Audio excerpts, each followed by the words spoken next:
کیا تراویح کے بغیر روزے صحیح ہوں گے؟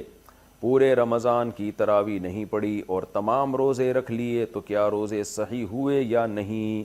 سلیم نسیم، دیکھیں تراویح اگر کوئی نہ بھی پڑھے تو روزے اس کے بہرحال صحیح ہو جاتے ہیں، روزوں پہ فرق نہیں پڑتا، لیکن تراویح سنت مؤکدہ ہے، قابل ملامت ہے وہ شخص جو تراویح کی نماز نہیں پڑھتا، تو اس لیے تراویح بھی پڑھنی چاہیے۔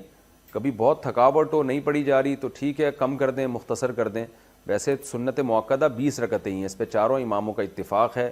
حضرت عمر رضی اللہ تعالی عنہ سے 20 رکعتیں ثابت ہیں، اور شروع میں اسلاف میں ہمیں 16 رکعتیں بھی ملتی ہیں، 20 سے زیادہ بھی ملتی ہیں، لیکن بعد میں جب تحقیق ہوتی چلی گئی تو چاروں امام اس پر متفق ہو گئے کہ کم سے کم تراویح کی رکعتیں 20 ہیں۔ امام احمد بن حنبل کا بھی یہی فتویٰ ہے جو امام بخاری کے استاذ ہیں، کہ امام ترمذی نے جو ان کا نقل کیا فتویٰ، اس کو تو یہ نقل کیا کہ 20 اور 16 میں اختیار ہے اس کو، 8 کا تو کہیں بھی نہیں ملتا، ہمیں کسی اسلاف سے نہیں ملتا کسی صحیح حدیث سے کہ 8 رکعت پڑھی ہو۔ موطا امام مالک کی جو ایک 8 رکعت والی حدیث ہے اس کو خود امام مالک نہیں مانتے، تو وہ مسترب حدیث ہونے کی وجہ سے وہ ضعیف حدیث ہے۔